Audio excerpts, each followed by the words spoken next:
Maharashtra today 24 news सत्य परिस्थितीचा सविस्तर आढावा। कोल्हापूर जिल्ह्यातील तेलवे गावच्या सरपंचपदी वैशाली पाटील यांची निवड।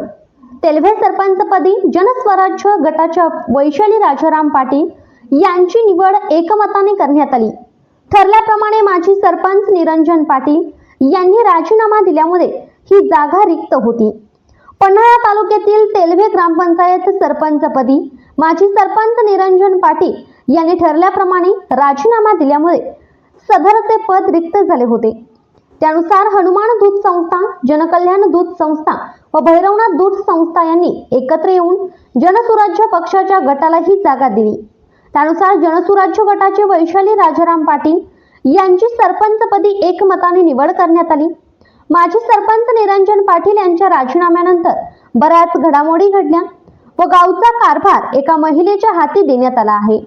यावेळी निवडणूक निर्णय अधिकारी कोतोली सर्कल राजेंद्र सुतार, तलाठी विद्या देशमुख यांनी काम पाहिले, तर ग्रामसेवक वैशाली ढोले व कोतवाल कृष्णात पाटील यांनी सहकार्य केले।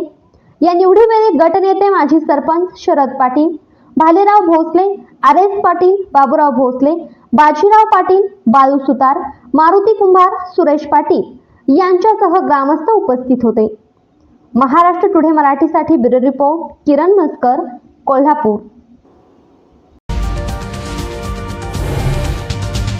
आजच महाराष्ट्र टुडे 24 न्यूजला सबस्क्राईब करा आणि सत्य परिस्थितीचा सविस्तर आढावा पहा।